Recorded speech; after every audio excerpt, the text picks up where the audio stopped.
भर्गोऽस्य तत्सवितुर्वरेण्यं भर्गो देवस्य धीमहि धियो यो नः प्रचोदयात्। ॐ विश्वानुदेव सवितुर्भृतानि परासुरो भद्रं कन्यासुरो। ॐ कृष्णाय वासुदेवाय हरे परमात्मने प्रणतक्लेशनाशाय गोविन्दाय नमो नमः। यो हि श्रीरामचन्द्रस्य भगवान् अद्वैतपरमानन्दात्मा यत्परब्रह्म भूर्भुवस्सुः तस्मै वै नमो नमः। तस्मै वै नमो नमः। ॐ तस्मै वै नमो नमः।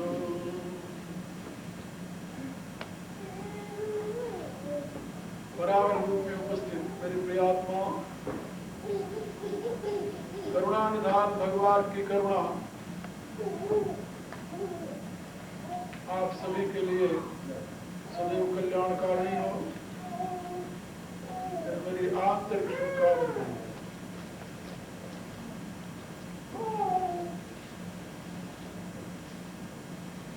आज आप लोगों को सौभाग्य से 2 बार सत्संग सुनने को मिला।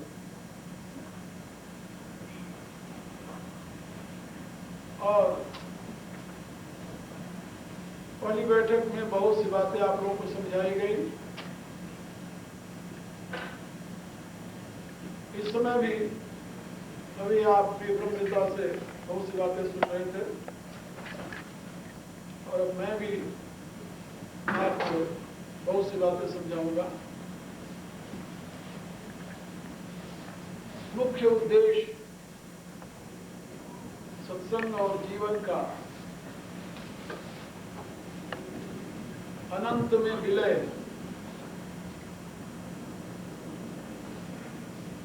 लेकिन अनंत में विलय प्राप्त करना इतना सरल नहीं, बहुत कठिन। गोस्वामी जी के जीवन की एक कथा है। गोस्वामी तुलसीदास जी एक दिन बैठे हुए थे, उनकी बड़ी ख्याति थी। कुछ देवियां, आप भारत से परिचित हो, गांव की घास खोदने जा रही थी। घास खोद, उनका नित्य का काम था, घास खोद करके बेचती थी, उससे उनको पैसा मिलता था, उससे अपना गुजारा करती थी। गोस्वामी जी के पास पहुंची, उनके चरणों में बैठ करके रोने लगी। आप सिद्ध पुरुष हो, महापुरुष हो, भगवान के अनन्य कृपा भाजन हो, हमारे ऊपर कृपा करो, हम लोग बहुत दुखी हैं। उन्होंने पूछा, देवियों क्या दुख है? हम दिन भर घास खोदते हैं, सायंकाल को हमें 2 आने मिलते हैं, पूरी मेहनत का परिणाम। और 2 आने में हम गुजारा करते हैं। आप कोई ऐसी उपाय बता दो, हमें धन तो नहीं चाहिए, लेकिन हमारा परिवार सुख से रहे और हम अपनी जिंदगी सुख से जी सकें। गोस्वामी जी ने पूछा कि भाई तुम्हारे परिवार का खर्च कितने में पूरा हो? अब आज का जमाना तो था नहीं, आज से 400 वर्ष पहले की बात है। पैसे की बड़ी कीमत होती थी। उन्होंने कहा कि 4 आने। गोस्वामी जी ने कहा कि आज से तुम लोगों को मैं 4 आने पूरे दिन भर के नहीं, केवल 4 घंटे के दिया करो, केवल 4। कितनी देर तक घास खोदती हो? कहा महाराज सवेरे आते हैं, शाम हो जाते हैं, 8 घंटे लगते हैं। कहा आज से 4 घंटे तुम्हें काम करना है और 4 आने तुम्हें मिलेंगे बिना घास खोदे। और यहां से तुम लोग 4 घंटे बाद चली जाया करो, 4 आने पैसे लेकर के। इसकी व्यवस्था हम कर देते हैं और जो मैं कहूँगा तुम्हें करना होगा। क्या करना होगा? माला रखा हुआ था, उन्होंने कहा ये माला लेना है और 4 घंटे यहां बैठ करके सीताराम सीताराम सीताराम सीताराम करना। आप लोगों ने जो इतिहास पढ़े होंगे उनको पता होगा, गोस्वामी जी उस समय के जो सबसे धनी थे, जैसे आजकल का बिरला है, ऐसे उस समय के सबसे धनी थे टोडरमल। टोडरमल क्या हुआ करते थे, उनके लिए चाराने की व्यवस्था करना ऐसे लोगों के लिए कोई बड़ी बात नहीं थी। उन्होंने कहा कि हम तुम्हारी व्यवस्था कर दी, केवल 4 घंटे तक सीताराम का जाप करना है। सवेरे आओ, जितने बजे आओ, 4 घंटे सीताराम का जाप करो, 4 आने लो, घर चले जाओ। दिन भर घास खोदने से क्या फर्क। माताओं ने सोचा थोड़ा सा काम है। उन्होंने माला ले लिया, कहा कब से शुरू करें, कहा आज से। 80 घाट पर बैठे हुए संत ने माला पकड़ा दी, वो देवियां माला लेकर बैठी, सीताराम सीताराम मुंह में जपना था, लेकिन आध घंटे बाद एक दूसरे की तरफ देखने लगे। ये तो बड़ा औखा था। घास खोदना सोखा है, लेकिन 4 घंटे 8 घंटे घास खोदना सोखा है, लेकिन 4 घंटे सीताराम सीताराम कहना बड़ा होगा। It's very difficult to chant divine name 4 hours continue. Goswami ji कह करके तो अंदर चले गए अपनी कुटिया में, और जब 4 घंटे बाद वहां जाकर देखा तो एक करके सब। दूसरे दिन उन्होंने पूछा, देवियों जा रही थी रास्ते में, आवाज दी, देवियों क्या हुआ तुम लोगों को। कहा बाबा ये घास खोदना हमारे लिए सरल है, लेकिन राम नाम 4 घंटे लगातार जपना बहुत कठिन है। तुलसीदास जी ने एक दुआ लिखा, नाम गरीब निवाज को देत राज जन जानी, तुलसी मन परिहरत नहीं घुर बिनिया की बानी। क्या गरीब निवाज का जो नाम है वो अपना जन जान करके इस जीव को राज्य देने के लिए प्रस्तुत हो जाता है, लेकिन मन जो है इसको घुरबिनिया, जानते हो ना, कूड़े पर का दाना उठाने की आदत पड़ गई है। कूड़े को घूर कहते हैं हमारी भाषा में। उस घूर पर, जिसको पंजाब में रूढ़ी कहते हैं, उस रूढ़ी पर से दाना चुनने की आदत पड़ गई है इस मन को, इसलिए वो अपनी आदत से बाज नहीं आता। इसलिए मैं आपको बता रहा था कि है तो बड़ा सुगम मार्ग, बहुत सरल मार्ग है। वेद शास्त्र पुराण दुनिया भर के हजारों ग्रंथ पढ़ करके साथ सारा। यहाँ के लोग मेरे लिए नए नहीं, मैं यहाँ के लोगों के लिए नया नहीं, सब जानते। वर्षों साधना और स्वाध्याय करके जो रिजल्ट निकला वो यही निकला कि प्रभु नाम में अनुरक्ति, इससे श्रेष्ठ और कोई दूसरा उपाय नहीं है। लेकिन बहुत मुश्किल,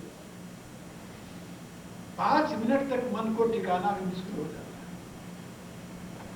आप लोग जानते हो, सबका एक्सपीरियंस है। लेकिन याद रखो, बिना इसके कोई गति भी तो नहीं है, बिना इसके और कोई दूसरा रास्ता भी तो नहीं है। आखिर इस जगत में कभी तो थक करके, ऊब करके, निराश होकर के, हार करके दोनों हाथ उठा दोगे कि अब बस हो गई प्रभु। और जब तक बस नहीं होती तब तक जगत का आनंद लो। कहा आनंद तो नहीं है, दुख है, कहा वही लेते रहो, ज्ञान तो पड़ता है। जब तक औरी न बोल दे, दोनों हाथ न उठ जाए और ये बात समझ न आ जाए कि प्रभु अब तुम्हारे सिवा दूसरा कोई आश्रय नहीं है। अन्यथा शरणम नास्ति तदेव शरणम हरि। हे प्रभु, आपके सिवा और कोई दूसरा आश्रय नहीं रहा, ऐसी स्थिति ना आ जाए तब तक संसार में घूमते रहो। जहां अनेकों जन्म बीत गए वहां 1, 2, 4 जन्म और सही, क्या अंतर पड़ता है। लेकिन याद रखो, यदि ऊब गए हो, सबसे बड़ा दुख जानते हो क्या होता है? प्रिय का वियोग। और उससे दूसरे नंबर का दुख होता है अप्रिय का संयोग, दूसरे नंबर का। लेकिन प्रिय के वियोग से बड़ा और कोई दुख नहीं है। और ये सब जानते हैं कि जितने प्रिय हैं सबसे एक दिन बिना बताए वियोग हो जाएगा, बिना चाहे हो जाएगा। कौन ऐसा प्रिय है जिसके साथ हमेशा संयोग बना रहेगा? है कोई ऐसा दुनिया में? सब जानते हैं। जब प्रिय का वियोग अनिवार्य है और ये पीड़ा एक दिन सहनी पड़ेगी, तो इस पीड़ा से बचने की चाह है कि नहीं? नहीं आज है तो कल सही। और इस पीड़ा से बचने का केवल एक ही रास्ता है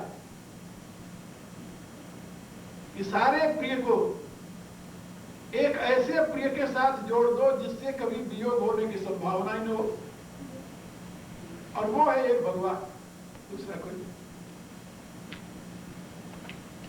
इसके दो सिस्टम है, दो प्रक्रियाएं।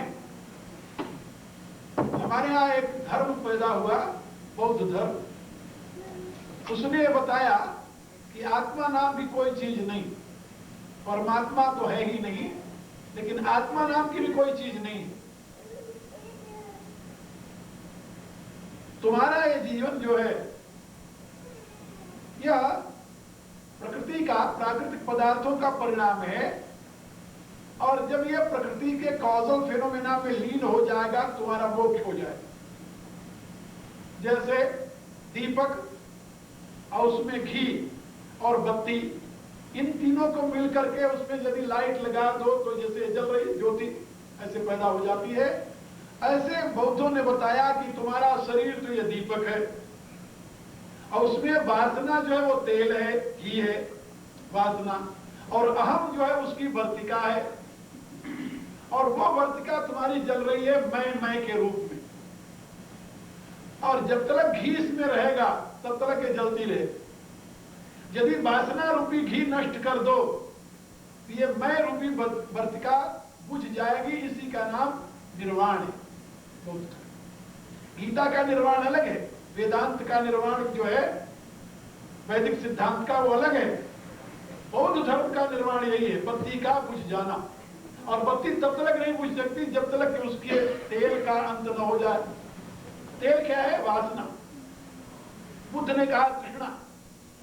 तृष्णा रूपी तेल का अंत हो जाने पर यह अहम रूपी बत्ती अपने आप बुझ जाएगी और तुम्हें निर्वाण प्राप्त हो जाएगा। दूसरे शब्दों में ये तुम्हारे जो जीवन की वर्तिका जल रही है, ये जब इस इन्फिनिट एनर्जी में मिल जाए, लीन हो जाए, तो निर्वाण हो जाएगा। यदि तुम भौतिकवादी हो, तुम किसी परमात्मा को नहीं मानते, हमें उसमें कोई तकलीफ नहीं है, नहीं मानो भाई, आपत्ति क्या है। लेकिन इतना तो तुम जानते हो कि दुनिया में जो कुछ तुम्हें कार्य रूप में दिखाई दे रहा है, ये स्वयं में कारण नहीं है, किसी का अफेक्ट है, कार्य है। Whatever you are seeing in small form, that is not cause in itself but effect. इसका कारण कोई होगा ना। इन थ्योरी ऑफ कॉजेशन का सिद्धांत ये है कि you will never find any effect without cause, and cause always appear into form of effect. So तुम्हारा अपना जीवन, तुम परमात्मा को छोड़ दो, आत्मा की चर्चा मत करो, परमात्मा की चर्चा मत करो। Try to search your own self. जब तुम अपनी खोज करने लगोगे तो देखोगे कि तुम्हारा ये शरीर जो है ये केवल परमाणुओं का संघात मात्र है और कुछ नहीं। और इसमें जलने वाली जो ज्योति है, तो मैं नहीं मानता कि वासना रूपी तेल से जल रही है, क्योंकि वासना रूपी तेल तो किसी में होता है, किसी से होता है। वासना आई कहां से? यदि वासना नेचुरल है तो जा नहीं सकती कभी, ये तर्क है। और यदि वासना नेचुरल नहीं है तो उसमें आई कैसे? आप कहेंगे कर्म से आई, तो कर्म से आई कर्ता पहले होना चाहिए ना, तब तो वासना आएगी। वासना किसमें है? वासना वासना में नहीं है, वासना किसी में होना चाहिए, उसका कोई कर्ता होना चाहिए। बिना कर्ता की वासना कैसे आ सकती है? इसीलिए बौद्धों का एक दूसरा रूप आया भारत में वैदिक धर्म के नाम से, उसने भी यही बात समझाई। एक बार एक सज्जन उपदेश दे रहे थे, कहा ये हमारा जीवन क्या है? कहा ये वस्त्र है, एक एक धागे यदि इसमें से निकाल दो तो वस्त्र नाम की कोई चीज नहीं रह जाएगी। बोले बिल्कुल ठीक। का इसी रूप से एक एक करके वासना यदि तुम निकाल दो तो चित्त नाम का कोई वस्तु नहीं रह जाएगा। और जब तुम्हारा चित्त नहीं रहेगा तो चेतन अपने आप ब्रह्म में लीन हो जाएगा। मैंने उनसे पूछा, उनका श्रीमान जी एक बात याद रखो, चित्त कोई वस्त्र नहीं है, पहली बात तो ये। और यदि वासनाओं के समूह का नाम ही चित्त है तो वासना कहां से आई उसमें? वासना बनी कैसे? कि शुद्ध चेतन में वासना तो थी नहीं, और प्रकृति में वासना हो नहीं सकती। प्रकृति स्वयं में जड़ है, जड़ में वासना कैसे होगी? तो जड़ में वासना नहीं होती और विशुद्ध चेतन में वासना बन नहीं सकती। वासना आई कहां से जिससे चित्त बन गया? और यदि आप ये कहें कि नहीं, चित्त तो प्रकृति का परिणाम है, फिर उसमें चेतन प्रकाशित हुआ, बिल्कुल ठीक। फिर क्या हुआ? चित्त प्रकृति का परिणाम है, उसमें चेतन प्रकाशित हो गया, प्रतिबिंबित हो गया, और चेतन के संयोग से चित्त जो था वो चेतनायुक्त हो गया। चेतनायुक्त चित्त में अहम की जागृति हुई, अहम की जागृति हुई तो उसमें वासना पैदा हो गई। अहम में वासना है, बात बिल्कुल सही बात। यदि यह सिद्धांत आप मान लें, ये तो गीता का सिद्धांत है, वेदांत का सिद्धांत है, यही तो मैं समझा रहा हूं लोगों को कि चित्त प्राकृतिक परिणति है, that is a natural effect और that is the seed of your body. और उसमें चेतन का जो प्रकाश पड़ता है तो उसमें चेतना जागृत होती है, इसलिए चेतन को स्वीकार करना पड़ेगा। और चेतन स्वतंत्र है, अनंत है, चेतन को डिवाइड नहीं किया जा सकता, एक है, अखंड है, वह विभू है, वह भूमा है। और उस अनंत चेतन का प्रकाश जो आपके इस चित्त में पड़ रहा है, चिदाकाश जिसे मैं बता रहा था, ब्रह्मचक्र, जिस ब्रह्मचक्र में पड़ रहा है उससे अहम की उत्पत्ति हो रही है। तो वहां पर एक ब्रह्मचक्र है, चिदाकाश है, यानी चित्त है ऑलरेडी। चित्त क्या है? चित्त प्रकृति का परिणाम है, ये सांख्य का सिद्धांत है। प्रकृति का परिणाम चित्त है, और प्रकृति जब अपने आप को इवोल्यूट करती है, प्रकाशित करती है, तो उससे अनंत चित्त पैदा हो जाते हैं। और जितने चित्त पैदा हो जाते हैं सभी में उस चेतन का प्रकाश पड़ने लगता है। तुलसीदास ने क्या समझाया? जिमि घट कोटि एक रवि छाई, जैसे एक ही सूर्य का प्रतिबिंब अनंत घड़ों में दिखाई देने लगता है, ऐसे ही एक ही परमात्मा अनंत चित्तों में प्रकाशित होता है। ये बात समझे? ये आपके जीवन की कहानी है। जो अनंत चित्त हैं ये प्रकृति से बनते हैं और उसमें परमात्मा का प्रकाश पड़ता है, जिससे उसमें चेतना जागृत हो जाती है। और चेतना वही बुद्धि कहते हैं, और उसी में जब स्फुरणा होती है तो अहम पैदा हो जाता है। और इस अहम में एक चाह होती है। किसकी चाह होती है? अपने कारण को पाने की। लेकिन अहम का मुख जो है वो बाहर होता है, अंदर नहीं होता। इंद्रियों के द्वारा वो बाहर देखता, फिर सोचता है कि बाहर की वस्तुएं समेट लूं तो मैं अनंत हो जाऊंगा। शौचान अंत्याय कल्पते, ये वेद का निर्देश। अनंत होने की चाह उसको वासना में फंसा देती है, लेकिन बाहर वो अनंत नहीं हो पाता। बाहर से कैसे तुम अनंत हो जाओगे? अनंत की चाह वासना के रूप में प्रकट हो जाती है। ये बात याद है। चाह तो अनंत की है, क्योंकि सीमा किसी को प्रिय नहीं है। तुम याद रखो, कब तुम्हें सुख मिलता है? जब तुम अपनी सीमा को भूलते हो। कहीं भी सुख मिला है व्यक्ति को केवल उस समय मिलता है जब तुम अपनी सीमा को भूल जाते हो। जहां तुम्हें सीमा याद आई, यहां दुख तैयार होता है, हमेशा याद। क्योंकि वेद की घोषणा है, भूमा एवं सुखम ना अल्पम। जहां सीमा दिखाई दी वहां अल्प का बोध होता है। जहां अल्प का बोध होगा वहां सुख कैसे मिलेगा? सुख कब मिलता है? जब तुम भूमा माने जब तुम्हें अपने सीमा का बोध नहीं होता, जब तुम अपनी सीमा को भूलते हो, या जब तुम अपनी सीमा को तोड़ते हो, तभी तुम्हें सुख होता है। अभी सीमा बनी है इंडिविजुअल की। शादी में सुख क्यों मिलता है जानते हैं? इसलिए तो अपनी सीमा को तोड़ता है और तोड़ करके आगे बढ़ता है, एक दूसरे से जुड़ जाता है। और वो सीमा थोड़े दिन तक बनी रहती है। जो आज सीमा टूटी थी, शादी के बाद टूट तो गई, लेकिन एक सीमा बन गई, दूसरी सीमा बन गई। अब दूसरी सीमा जो बनी वो थोड़े दिन तक सुख देती है, लेकिन यदि वैसे 4-6 वर्ष बीत जाए फिर दुख तैयार हो गया। हाँ, कोई बच्चा नहीं। क्यों भाई? सीमा पसंद नहीं है। वो सीमा जो टूटने पर सुख मिला था वो सुख गायब हो गया। अब वो नेचुरल सीमा वो बन गई तुम्हारी। और जब बच्चा हुआ तब उसके बाद में वो सीमा टूटी, उसमें भी सुख हुआ क्योंकि सीमा टूटी थी तुम्हारी, लेकिन वो सीमा टूटने का सुख भी थोड़े दिन तक ही रहता है, आगे फिर दुख तैयार हो जाता है। यानी जब तुम सीमा तोड़ते हो तब तुम्हें सुख की अनुभूति होती है, जब तुम सीमा को भूलते हो तब तुम्हें सुख की अनुभूति होती है।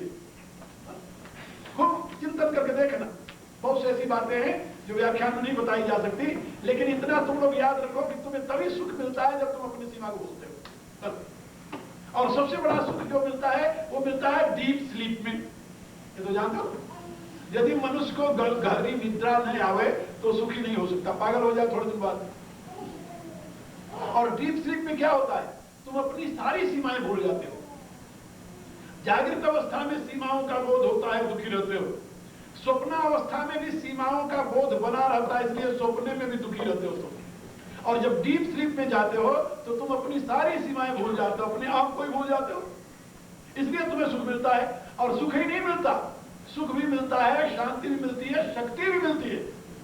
तुम काम करके एग्जॉस्ट हो गए हो, अब तुम में खड़ा होने की दम नहीं है, लेकिन यदि 2 घंटे नींद आ जाए थी, उसके बाद में फिर तुम ताजे हो जाते हो, क्योंकि जिस समय तुम सीमा को स्मरण रखते हो उसमें तुम शक्ति को रिसीव नहीं कर पाते। ये मेडिटेशन क्या है जानते हो?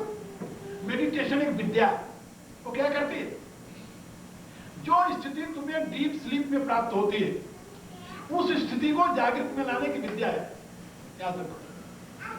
डीप स्लीप में तुम अपने अहम को डिसॉल्व कर देते हो, भूल जाते हो, बैरियर खत्म हो जाता है, और उस अवस्था में तुम नेचर के साथ एक होकर के एनर्जी गेन करते हो। You are receiving energy in deep sleep state, okay? You are preserving energy, you are receiving energy, you are holding energy in deep sleep state because you are removing your ego there at that state, due to that. If you can do that in awakening state, then how beneficial this process is, you can think of it.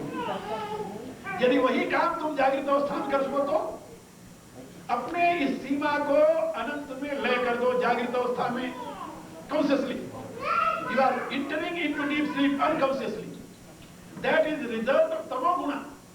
But meditation is not result of tamoguna, that is result of satoguna. Okay? This meditation is the result of satoguna, not tamoguna. If you are entering in deep sleep unconsciously, awarefully, then you are receiving divine energy, you are receiving some blissfulness, you are feeling, peace. But when you will do same, and when you will enter in same state, in awakening state, okay, then at that stage also you will receive more energy, more, not as you are receiving in deep sleep, more than that, because you are aware now,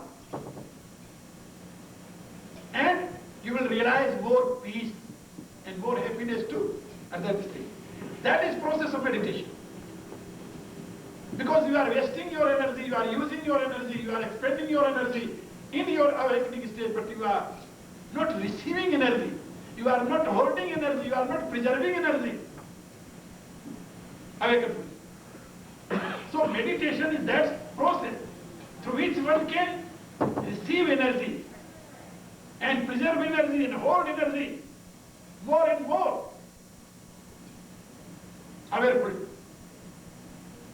And you can remove your barrier, you can remove your, limitation. And that limitation is the root cause of your suffering. Due to that, Veda declared, Bhuma eva sukham na alpam. If you live in concise form, in limited form, you can't be happy. Be aware about it. Only happiness is residing into infinity. Satyam Jnanam Anantam Brahma, Anandam Brahmano Vidvana Vived Kutasana, Anantam means Anand. Infinity is bliss, nothing else, according to Veda. So, your life is the projection of infinite consciousness. Okay? And try to be one with that infinity and be happy. ये शास्त्र का संदेश है, यही जीवन का प्रयोजन है। जिन संबंधियों से, जिन प्रियजनों से एक दिन तुम्हें छूटना है, अलग होना है, उनकी पीड़ा का दुख भोगना है।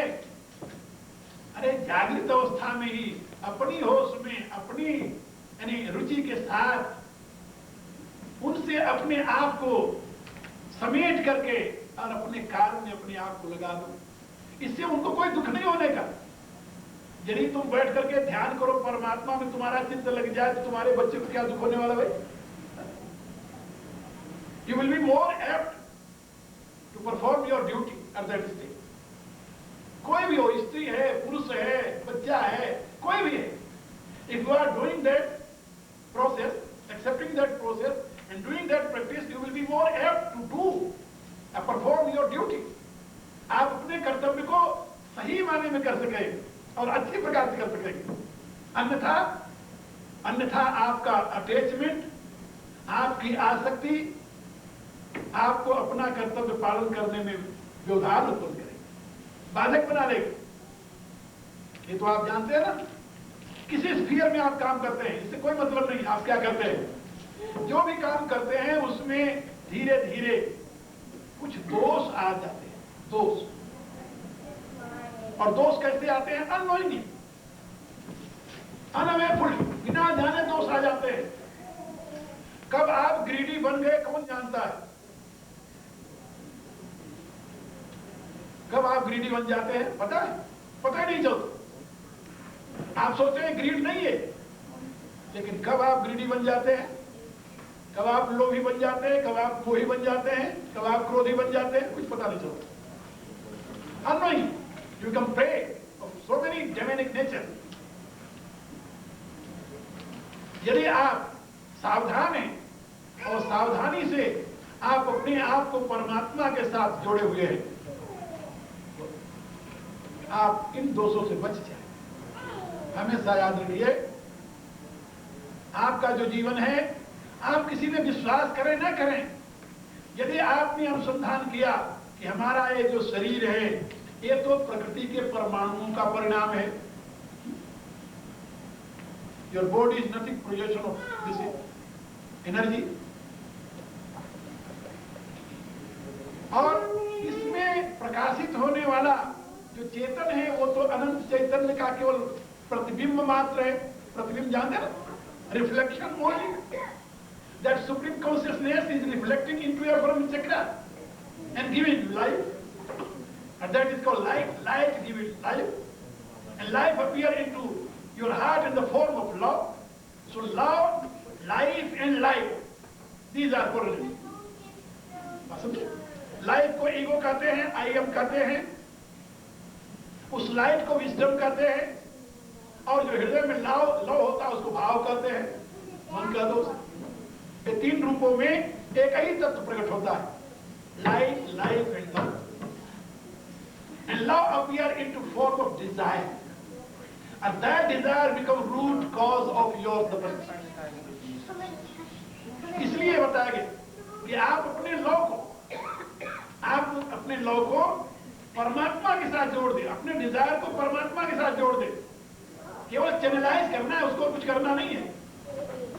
आप याद रखें, कोई ऐसा समय नहीं आएगा आप जीवित रहे और दुनिया के पदार्थों से आपका मतलब न रहे। कैसे हो सकता है?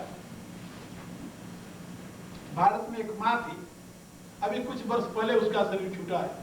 वो 45 वर्ष तक अन्न नहीं खाया, जल नहीं पिया, जल नहीं पीती थी। मैं उसके साथ रहा हूं, जल नहीं पीती थी, अन्न नहीं खाती थी, 45 वर्ष, एक दो दिन नहीं। सती मां बड़ी प्रसिद्ध थी, प्रसिद्ध संत थी वो भारत में। ऐसी स्थिति में वो रही, लेकिन हर एक आदमी तो नहीं रह सकता बिना अन्न और जल का। फिर भी वो वस्त्र पहनती थी। समाज से कुछ तो जरूरत पड़ेगी आपको, कुछ तो आप समाज से चाहेंगे, शेल्टर चाहेंगे, वस्त्र चाहेंगे। एक और देवी हुई है ऐसी कश्मीर में, उसका नाम था ललित श्री। वो तो वस्त्र भी नहीं धारण करती थी। कश्मीर ऐसे जगह में वो निर्वस्त्र रहा करती थी, लेकिन वो आज नहीं, वो बहुत पहले हुई है ललित श्री।